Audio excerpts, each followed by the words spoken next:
Hey guys, Carmen here again from Urban Farm School. More in the series of short videos I am shooting on food forest plants that thrive in shade. So this one was a bit of a surprise to me. I put this plant in as a strategy to fix some highly damaged soil, and I was so surprised at how well it produced even in almost full shade. So I'm going to turn around here and show you the plant that I'm talking about, and that's this rhubarb. Now this guy looks a little ratty right now. We had some hail a while back. It damaged the leaves, but this plant, this rhubarb plant, has really surprised me. And the reason is that this area here gets only about half an hour of sunlight every day, and that's in the early morning.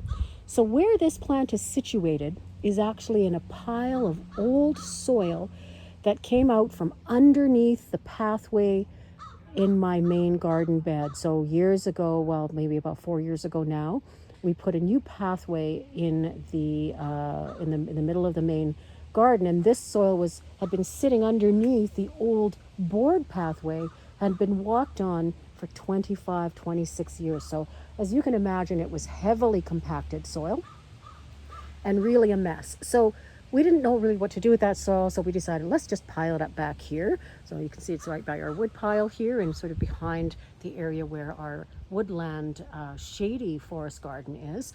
And so we thought, all right, this is an opportunity to see if we can heal this soil using some natural services. So I had this baby piece of rhubarb from a big mama plant that I had beside the greenhouse. We put in some white clover and a few other plants, pretty well anything we could find just to get roots in this soil, and something that would build soil texture and loosen up the heavy compaction of the soil. What was surprising to me, however, was how well this rhubarb did with such limited solar resources. You know, you go to a garden center, or you look at the sunlight requirements of various plants on the tags, or just what your grandmother told you, that always plant your rhubarb in full sun.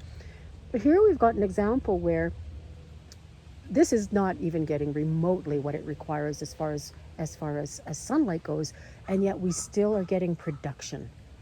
I am so amazed at that. So this has really opened up as far as plant repertoires for working with shady garden design. So I am not at all reluctant to place a rhubarb as part of a guild, let's say an apple tree guild or a fruit tree guild, in a shady environment.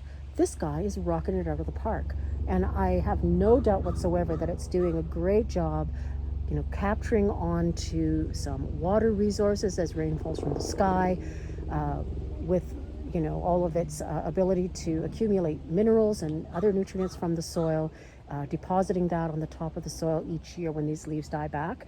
We don't really harvest too much of this rhubarb because we have so many other rhubarb plants on the property.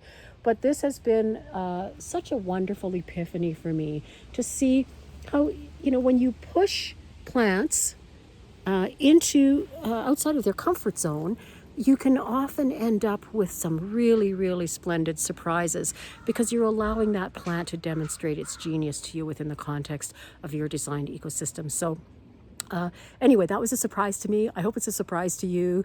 Don't be afraid to put plants where maybe they don't necessarily like to be. Push them out of their envelope a little bit and see what they do.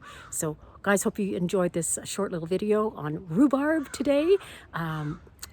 If you want to leave comments below, you have any questions, shoot me some words down below in the comment section. Check us out online at urbanfarmschool.ca or on Instagram at urbanfarmyyc. We'll see you in the next one.